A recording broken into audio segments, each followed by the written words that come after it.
topics and opinions expressed in the following show are solely those of the host and their guests and not those of W4CY Radio, its employees, or affiliates. We make no recommendations or endorsements for radio show programs, services, or products mentioned on air or on our web. No liability, explicit or implied, shall be extended to W4CY Radio or its employees or affiliates. Any questions or comments should be directed to those show hosts. Thank you for choosing W4CY Radio.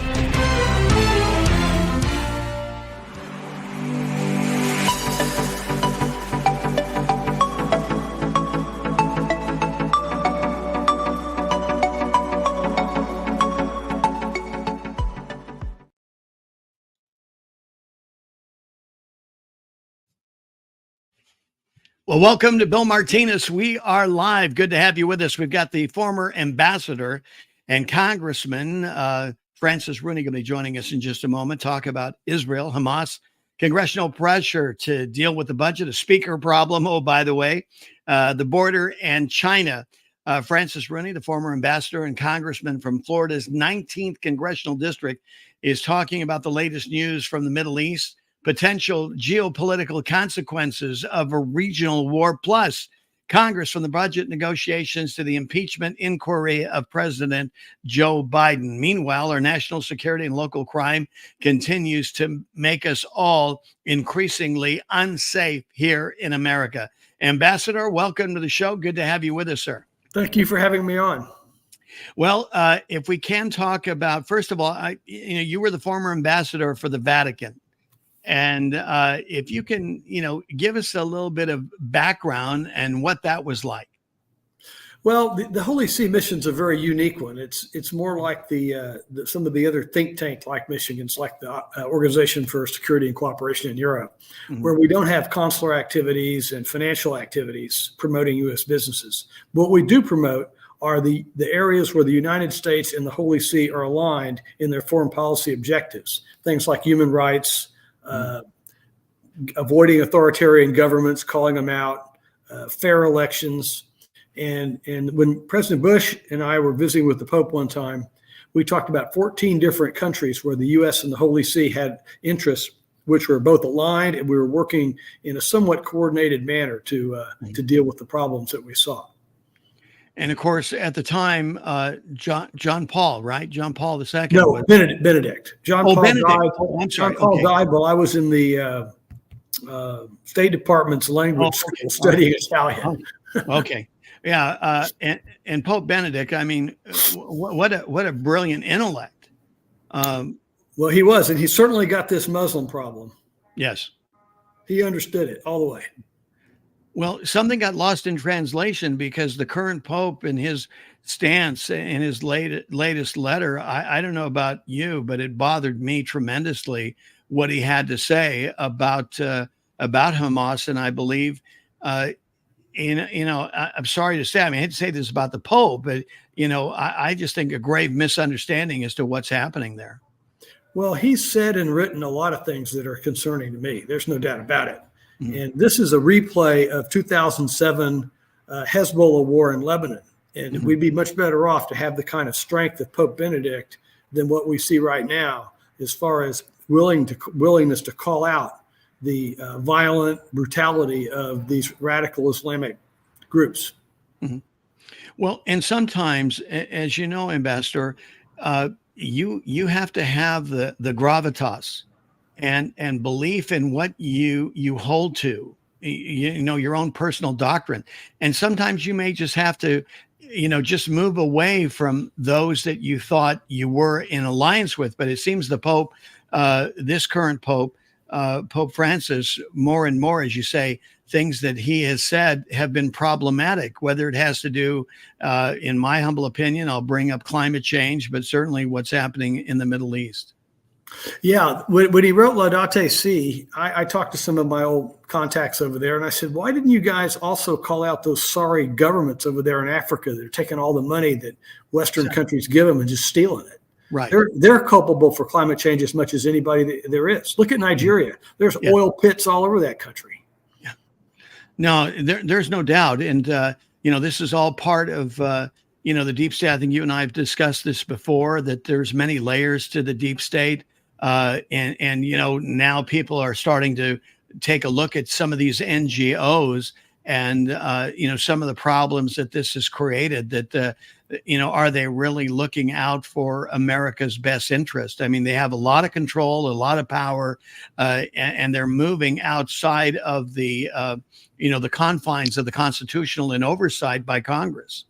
Well, look at that UN Refugee Relief Agency. Exactly. Fox mentioned this morning that the Biden administration has given them $700 million, and they're just nothing but a surrogate for Hamas. Right.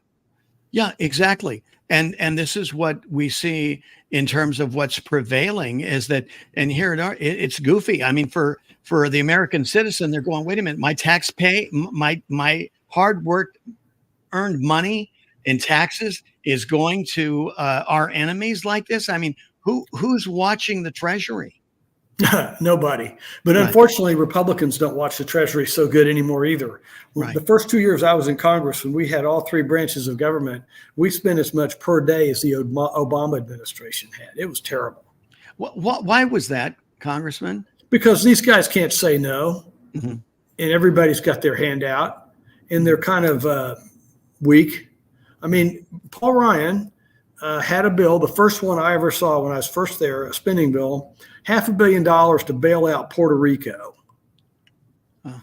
Every time we bail Puerto Rico out, the locals just steal it and we have to do it again. Exactly.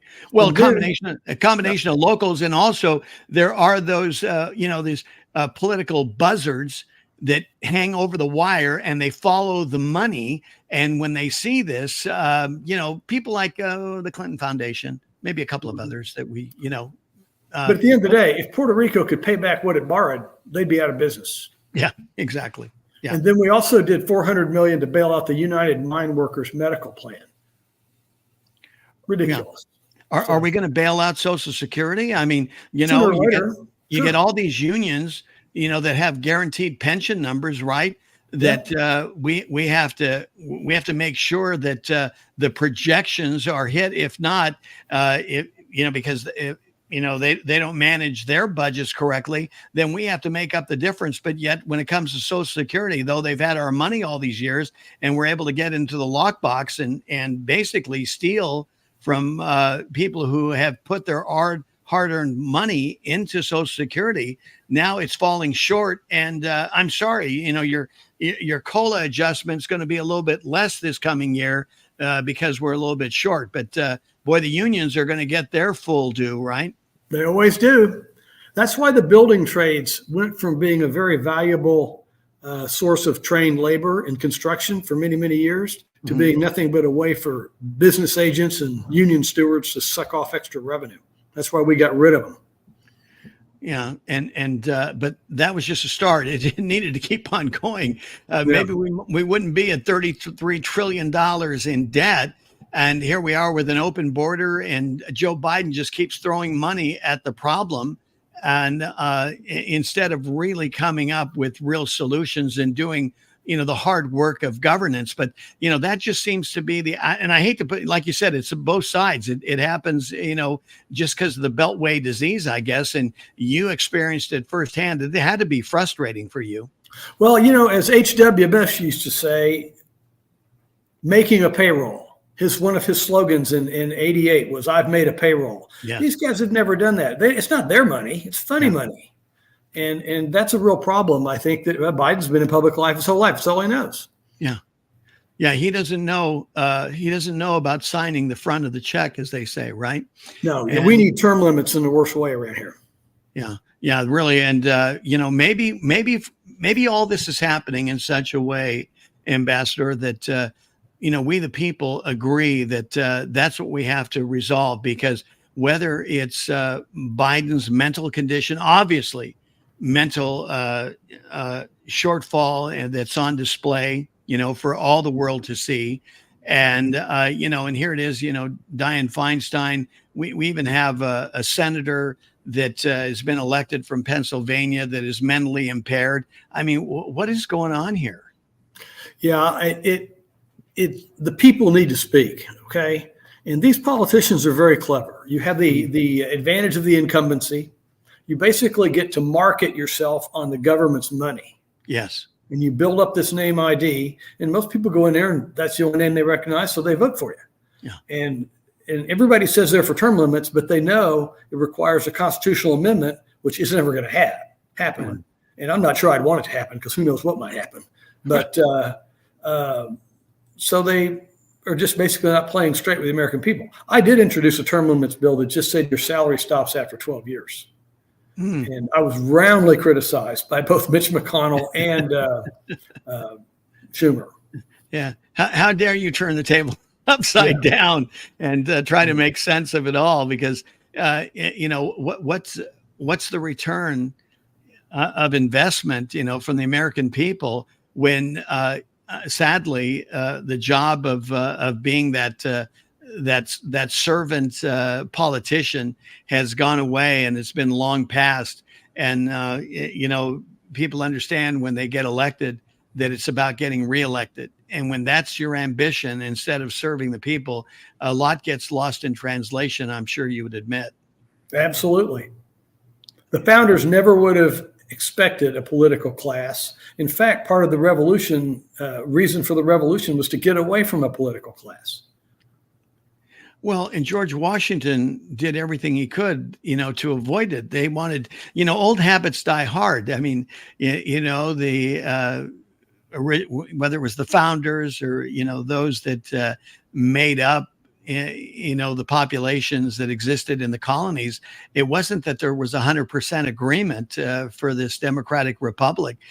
Some of them carried in their mind still having a king. That's what they were used to. And so this was quite revolutionary to allow the people to exercise their own choice and to exercise their own giftings. And wow, what a revolution. I mean, you think about it, how America was able to rise to glory just by allowing its constituency, we the people, to do what we do best. Yeah, that's right. That's why it's been the unique experience that has served us well. I worry about it now. I worry about these younger generations who poll that they're not so hot on capitalism or democracy. Mm-hmm. They seem to just be really interested in pleasure. Right. And the statistics about how few 18 to 24-year-olds can meet the military physical and mental requirements. Right. Well, no doubt. I mean, look what's happening in public education. This is why there's such an exodus. Parents are realizing, and I guess that's one of the benefits, if there was, some benefit out of COVID, is parents saw what was happening in public schools. And of course, I was talking to somebody else about this, Ambassador, is that, we've been saying for a number of years that America is at that tipping point. Well, what happens on the other side of that tipping point, you pick up speed.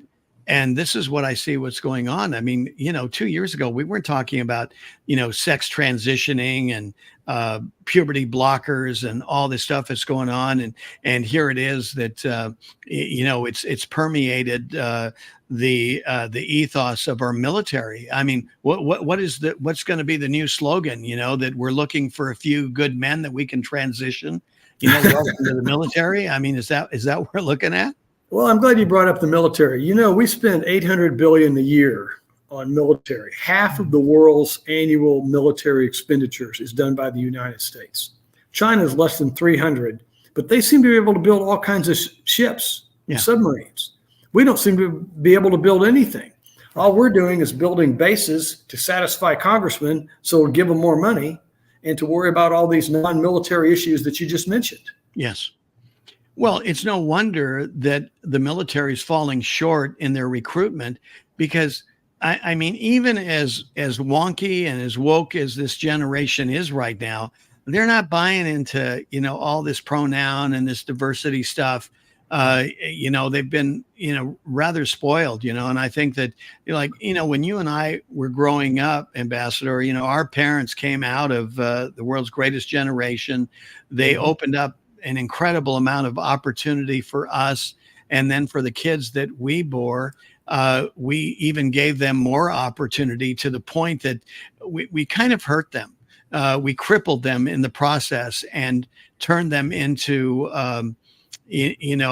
people that were more focused on entitlement. It's like they were entitled for performance trophies. They deserved it just because they were breathing. This idea of merit and hard work somehow got lost in translation. And it grieves me to think that, this is what we've done to our kids.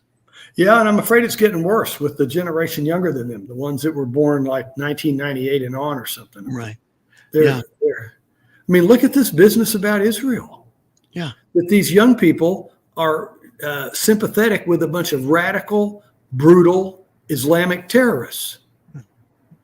Yeah. And how can they be so ignorant? I mean, here's this generation that says, oh, we know about technology and social media, but like anything, they're pick and choose, what their form of indoctrination is. And, we were talking about this earlier, that people want to blame the professors. I think the professors certainly have participated in indoctrination. But the other thing that we're failing to see here, Ambassador, is that we're dealing with kids that have been, have come to the country on an educational visa. They come here and they bring with them the hatred that's in their heart. And I'm talking about these kids particularly that were raised Muslim, that were taught to hate Jews. And that ancient hatred has been something that's been passed from generation to generation. Some refer to it as ancient hatred because it's that old and that consistent. And here we are in America without even realizing we've imported that hatred into our school system and adding to the indoctrination of our kids what they're getting. And then, of course, let's open up the borders to 6-7 million new people who are being controlled by the cartels, and they have their own doctrine as well. I mean, we're losing so much about the greatness in history of what America is all about. I don't know what it's going to take, Ambassador, for us to, change our evil ways and to right the ship here. Well, you make a lot of very good points. I remember back in 2005 when I was an ambassador in Rome, we were fighting to make sure that when schools allowed kids field trips to mosques, they also did the same thing to churches and synagogues, and they resisted. Yeah, this was back in 2005.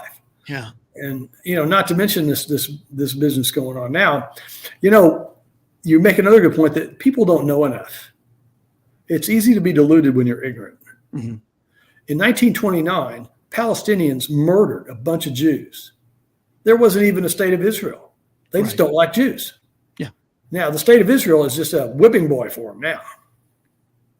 Yeah. Yeah, this has been going on. Like I said, this has been going on for generations. And Israel knows firsthand. I mean, if they didn't know beforehand, they certainly learned it in World War II. They saw evil. Evil killed 6 million Jews, and they came away with this idea that never again. And here it is. I mean, they've tried to go along with the international community, and every time they've compromised their principles, Ambassador, they've paid a price for it. And America as well. I was sharing with our viewers on another segment that John McTiernan did extensive research when America and America's presidents particularly would interfere with God's foreign policy with Israel and push a two-state solution. What followed within 48 hours was a natural disaster on this country, to the tune that they're so well documented. This is empirical evidence, probably close to $1 trillion worth of damage from natural disasters, that you can say, interesting. Whenever we interfere with God's foreign policy and his land, we get clobbered. You'd think we might learn a lesson by now. Yeah, you would think. Yeah. But the other lesson there, first of all, I think the road to serfdom ought to be required reading of every college kid. They should have to take a test on it.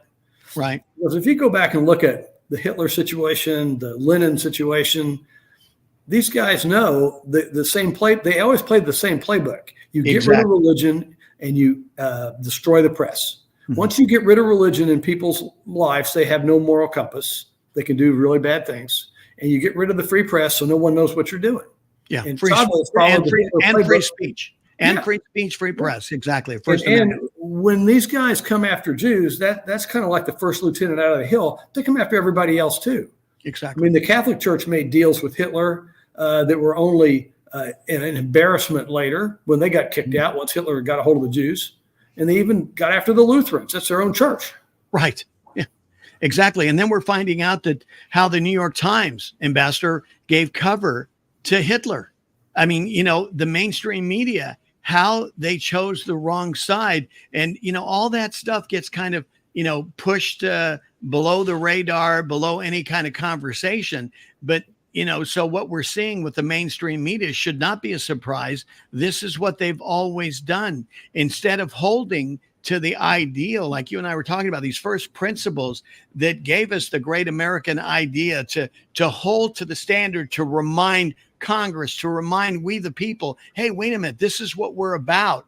They don't report on that. They unfortunately, they bust the bubble, as some would say in the corporate vernacular, and they get inside and they choose sides and abandon their protection under the First Amendment and their reason to exist. Yeah, we could use a lot more old style journalism and less political proselytizing. Well, without a doubt. I mean, it's like, okay, we got 350 million people out there with opinions. We need somebody who is really pushing the facts, don't we? Yeah, it'd be helpful to have the facts. Then you could make an opinion that's based on something instead of ether. Yes, exactly. Well, the other thing, too, when we're talking about what's been going on in education, this abandonment of critical thinking, Ambassador. I mean, the kids have been dumbed down. We've all been mediocratized. This is what, what communism, what Marxism does.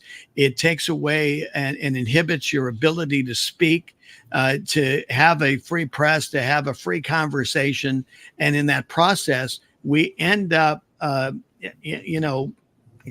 of, causing self-affliction upon ourselves in the process by dumbing ourselves down and, entering a new venue of mediocrity. Yeah, that's what Jules Verne's Time Machine was all about. Right. Eloi. We're becoming a nation of Eloi. And sooner or later, some warlocks are going to come take us down. Right. It's reported that Jules Verne, Theodore Roosevelt asked him to come to the White House after he wrote that and asked him, could it really get this bad? I think we're living some of that right now. Well, no doubt. It's not only going to get this bad, but it can get worse left to our own devices. We saw, and witnessed what happened 9 days ago there in the Middle East. Ambassador, what do you see happening here? I mean, Joe Biden has called some ships, to the Mediterranean. There's some question and discussion. I had this discussion with a former Pentagon official this morning that he felt that if he was going to use the ships and some military muscle as a deterrent against Iran, then they need to be closer to Iran.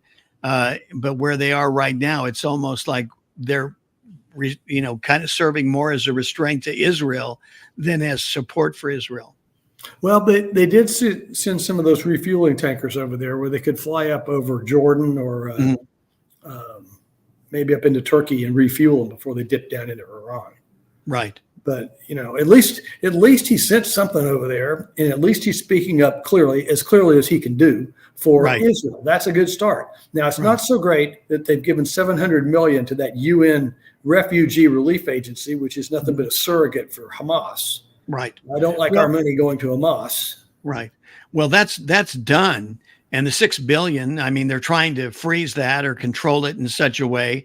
Anthony Blinken has been pretty direct about that, but they've gotten quiet about, the inner workings. And as you and I were talking about, where you had an insider within the administration that lift the sanction on Iran's ability to sell oil to China, which they were not allowed to be able to do that. So, the net increase for Iran is anywhere. I mean, I've heard estimates $60 billion, maybe $100 billion worth of cash flow to Iran. Well, here they are. I mean, if their ambition is to continue to fund terrorism, boy, the United States has been very, very good to Iran.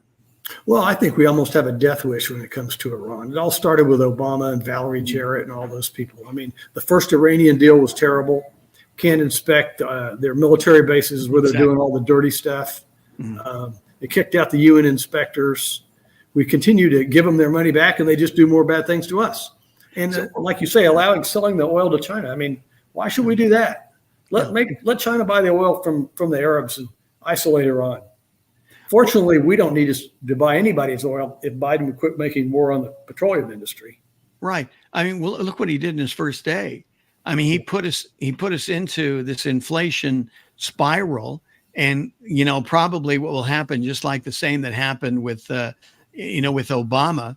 Later on, another 3 or 4 months down the road, these brilliant economists will come back and admit and say, well, the truth is we've been in a recession, for the last 6 months anyway, kind of deal. Well, whatever, the economy is painful. It has clobbered the middle class.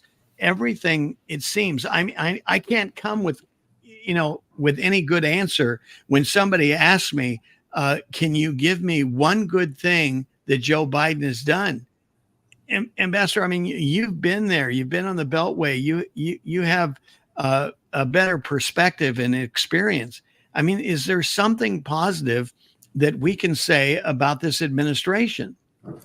Not much. I mean, you could say he said good words about Israel, and he called those 2 aircraft carriers over there, but it's been a disaster.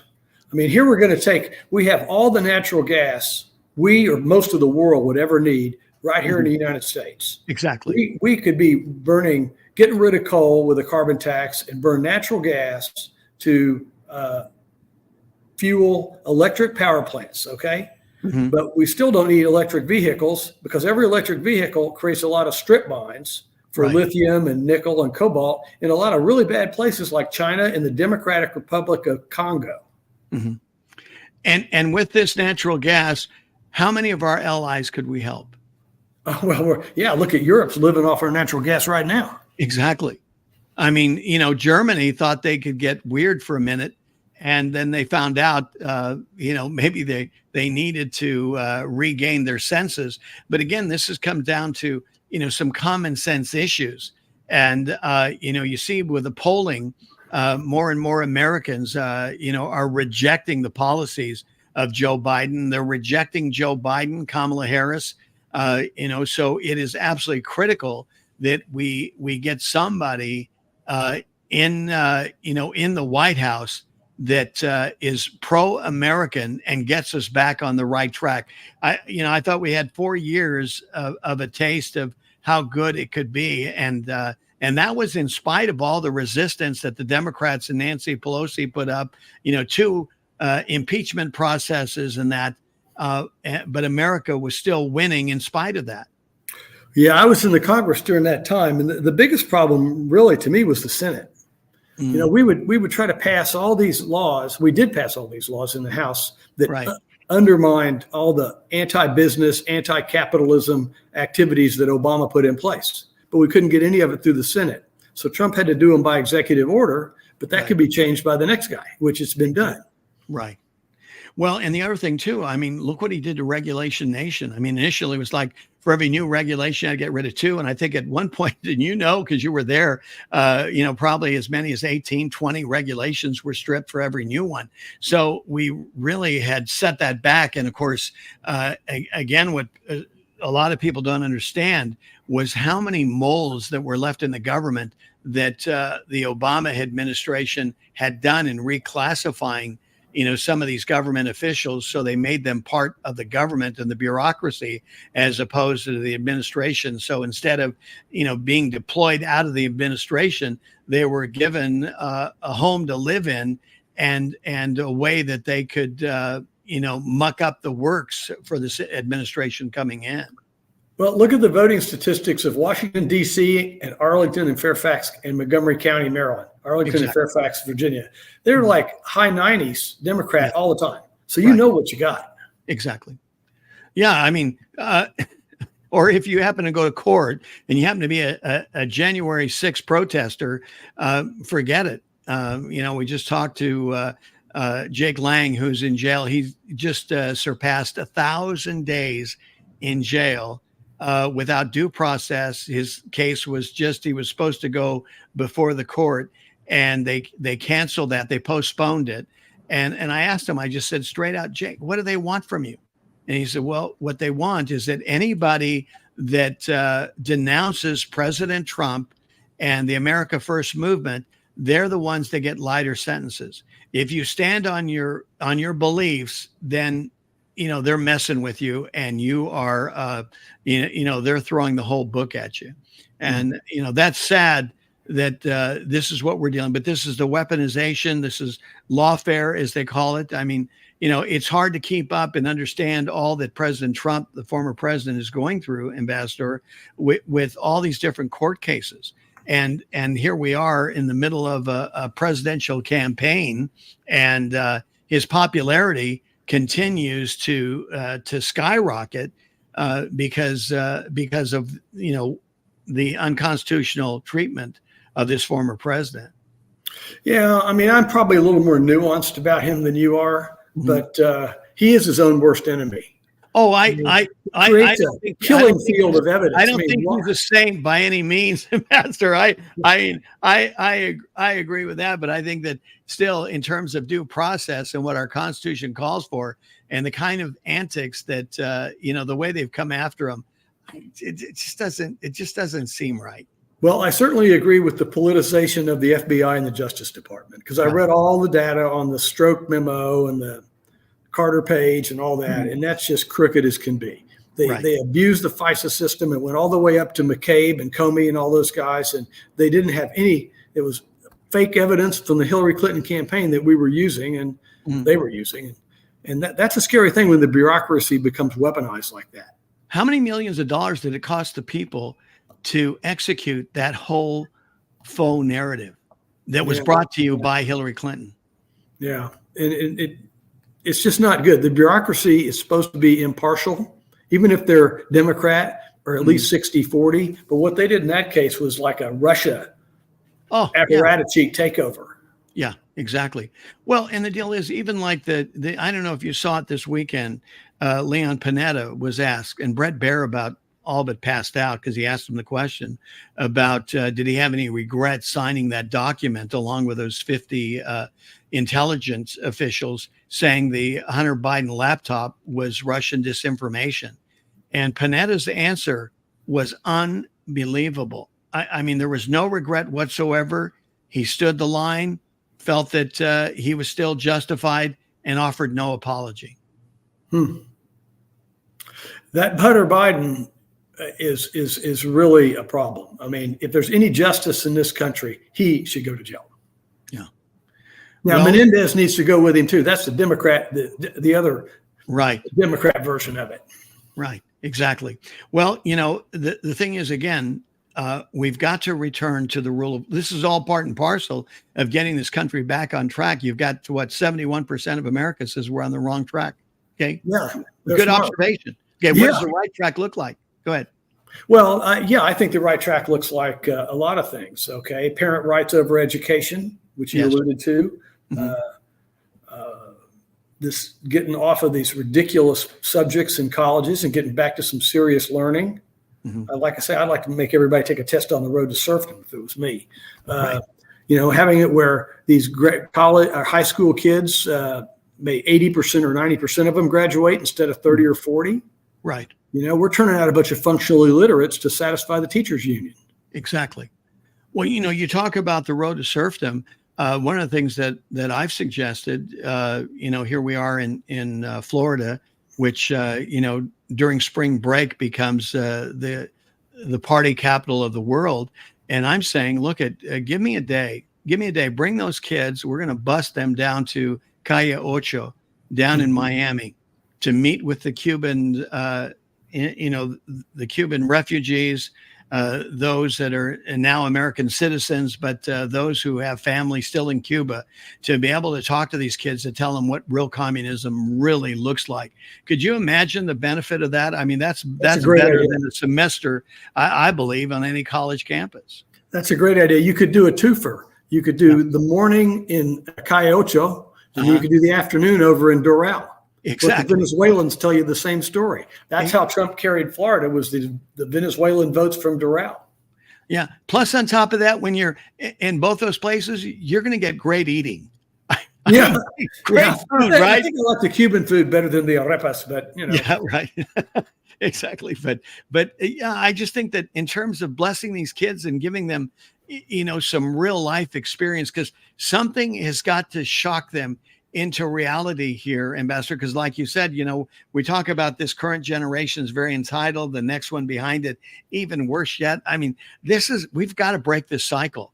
We've got to bring these kids. I mean, as parents, as grandparents of these kids, we've got to bring them to some form of reality to understand what's going on. That we're in a unique position here with this great American idea. This idea that it's a government by we the people, of, for, and by, and for we the people, and what that means in terms of a statement of activation and commitment, that it's on us, that we have the government in this democratic republic. We have the government we deserve. We have the government that we've elected, Yeah, we deserve what we're getting. And you're right. Democracy takes work. Yes. An authoritarian regime or a king or queen doesn't take any work. They just do it for you. Good, bad, or ugly. Yeah. And look at those Palestinians that are trapped there by Hamas, and it was interesting how this conversation went, because, we're talking about that, in 2005, Hamas came in.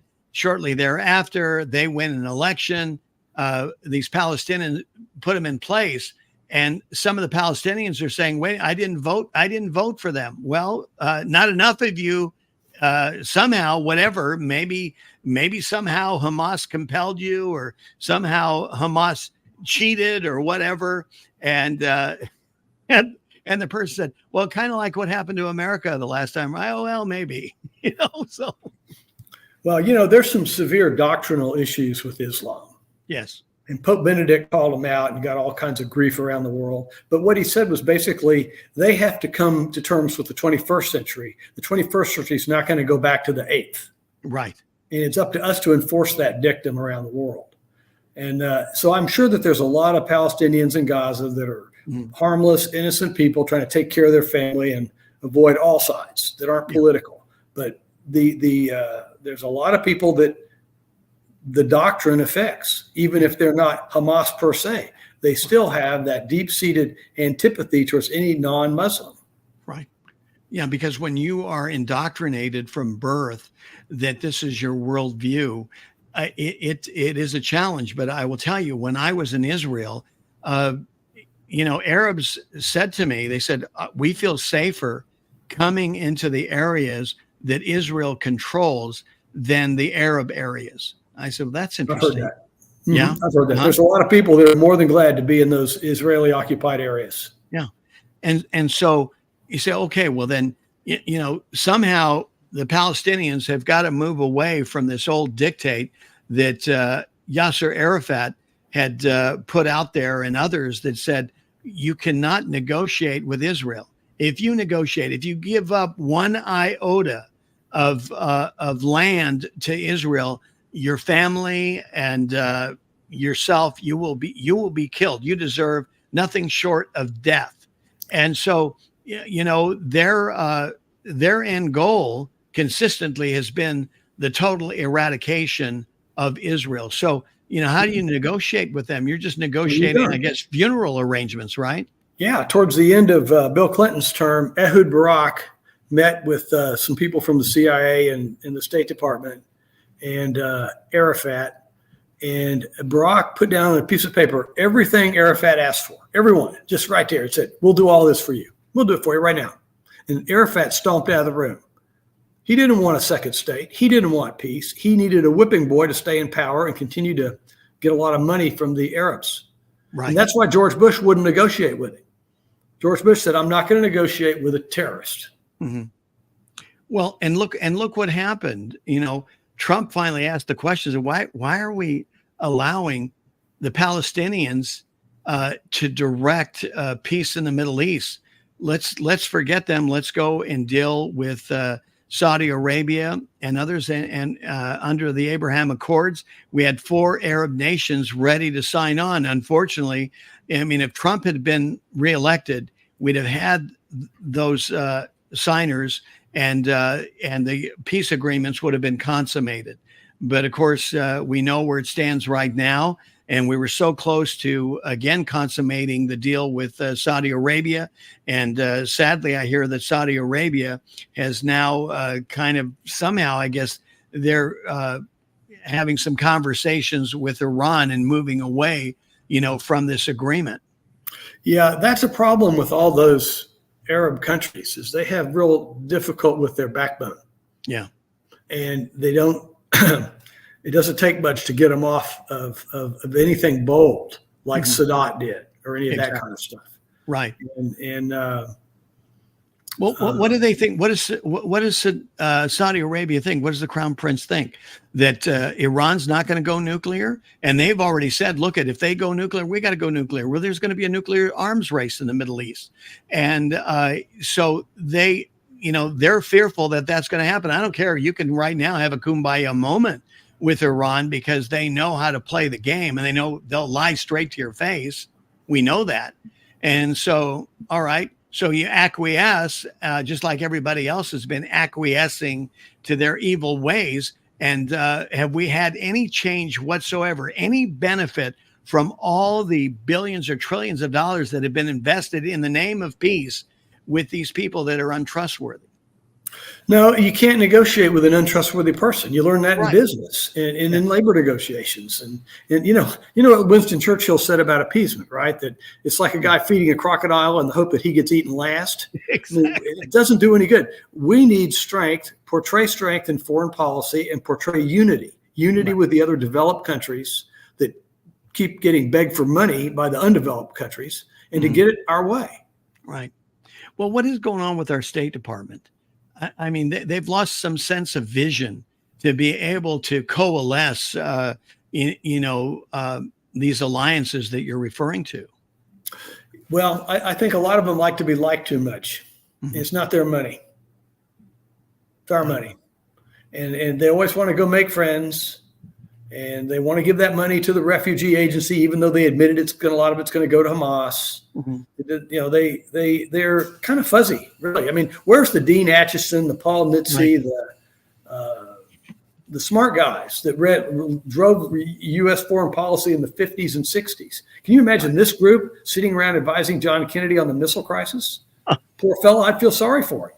He had good guys. Right. You're exactly right. I mean, to me, it seems like they don't want to work that hard. I mean, this seems to be the disease, if I might say this, with the Democratic Party. They don't want to work that hard. They want to compel everybody. They want to force everybody to their way of thinking. If not, then they have ways. And they've got, they've got the government pretty well surrounded and infiltrated to make sure things, whether it's a paper on COVID or climate change, whatever policy, they have their acolytes controlling, narratives, research papers that the American people are funding, and it's not worth the paper it's written on. Yeah, that's kind of like a creeping socialism. They think the government should be the answer of all things. And I personally think the free enterprise system should be the answer of all things. But so I'm radically different than them. But you take like the Chevron doctrine, the doctrine that says bureaucracy can fill in the blanks to interpret a congressional law. Congress is responsible for that too, because they're they're so reluctant to take any criticism and lose any votes or dollars that they write these very vague laws that are cannon fodder for a liberal bureaucracy. Right.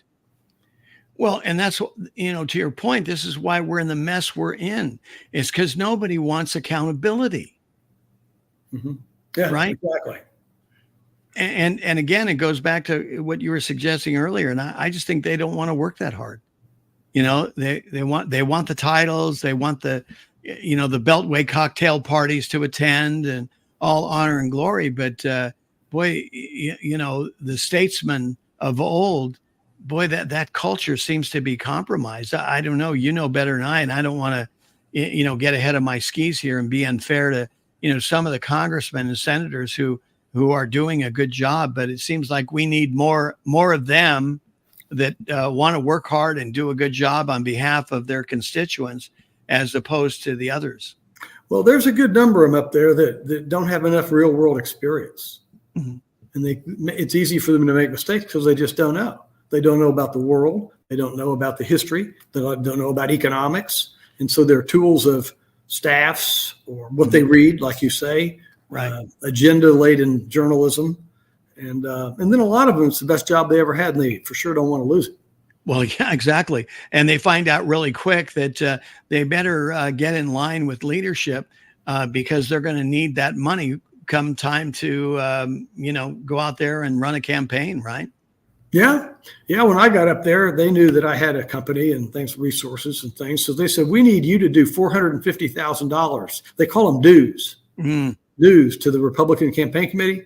Right. I said, no, I'm not going to do that. I don't need that. And I don't need you. Right. And so what did they do? They came after you, right? No. Well, no. I said, you could come after me if you want, but I'm immune to you. I don't need your money. I know exactly what I'm going to accomplish here. I said I'd be here for 4 or 5 years, and that's what I'm going to do. Get the money for the Everglades, get the offshore drilling ban extended, and push to repeal all of Obama's anti-business things. Exactly. And I just went about my business. Well, thank God. God bless you for doing that, Ambassador. We've got about 4 minutes left here, and I did want to come back to, what's happening in Congress. Here the Republicans, I think shot themselves in the foot in getting rid of McCarthy. And here they are. They just look like bumbling fools. And this could have an impact, I believe, on 2024 because it's sending the wrong message. And the Democrats are just loving how bad it's making the Republican Party look. Oh, yeah. What'd Sun Tzu say? Never stop an enemy in the process of self-destruction. Exactly. Kevin McCarthy wanted to be speaker so bad that he gave up a lot of his authority and credibility to get there. I think that's too bad. He's a decent guy, and it's a problem that Boehner fought as well, because you've got this really conservative group who will not compromise on anything, but they're working in a system that requires a little give and take. Right. And when they have a small majority like we have now, they exercise outsized influence. Well, yeah, because look what happens. I mean, here Matt Gaetz and the other 7, they drop a hand grenade in the room, and there's no replacement. I mean, that's not even good business sense. But that goes back to what you're saying, is that there's too many that are naive and inexperienced. Instead of thinking, okay, what can we do here? How can we, and there was some opportunity, I believe, leading up to that, to where they were getting some things that they wanted. It just wasn't permanent, but it was still something. And then I thought that last round of debt negotiations, Kevin McCarthy did a really good job. I mean, you don't have any leverage because everybody knows they're not going to default. Right. So everybody knows the outcome. So you're just shadow boxing. And he got a few concessions out of Biden in that. He did a really good job. Right. And the thing is, in a sense, considering where we are right now, he looks like a genius, because could you imagine if we were holding up the government and we are facing, I mean, you got the war already in Ukraine, you've got the Middle East going crazy, and China on the brink, and we have a frozen government. Yeah. The Chinese have got to be sitting back there and just enjoying this show for what it is. The whole Biden administration, Harris, the Republican divisions, Fetterman, you got a certified mental in the Senate. Yeah. And no wonder they're behaving the way they're behaving. It's like Obama joked about Putin taking the Crimea. So what's Putin do? He says, well, I can take care of these guys. Oh, yeah. Yeah, very easily. Yeah, because I know that dance. He saw it. He saw it before, and they all know how corrupt Joe Biden is. Don't think that he's got them fooled. They know exactly. They've got stories, and they've got it all firsthand, and they don't need any more evidence. They know that this president and his family, they're dirty and they're corrupt. Well, certainly the son and the brother are. That's for sure. Yeah, no doubt about it. But like I said early on, I don't think that Joe Biden would have given up everything for just $20 million. I think there's so many more millions of dollars that are hidden away in those 20 shell companies. But at the very least, there's that canon of ethics for lawyers: avoid the appearance of impropriety. Exactly. To do 16 or 20 visits with Hunter Biden's customers, even if they talked about the weather, that's not the point. They're talking about the weather with the Vice President of the United States. Exactly. In the White House, probably. Yeah, without a doubt. Well, we got about a minute left, Ambassador. I'm going to let you summarize everything. Give us some hope here, huh? Mm-hmm. Well, this is still the best country in the world. We still have the best system. It's a bit of a leaky boat right now, but I think I have faith in the American people. I'm seeing a bit of a backlash among even some Democrats about things like school choice, teachers union, parental rights, because, a lot of people want the same things that we're talking about, even if they're not Republicans. Yeah, exactly. And those are common sense things about what kind of family you're going to have. Yeah. That's a good thing. Yeah. And maybe people will start to realize that when we overspend, we mortgage our kids' and grandkids' future. And I think we should be making that causal link every step. Yeah, without a doubt. I mean, you talk about taxation without representation. I mean, these kids aren't even born yet. And a tax bill is being placed on them, even before birth. That's how crazy this is. Well, Ambassador, I cannot thank you enough. I appreciate your time, your insight as always.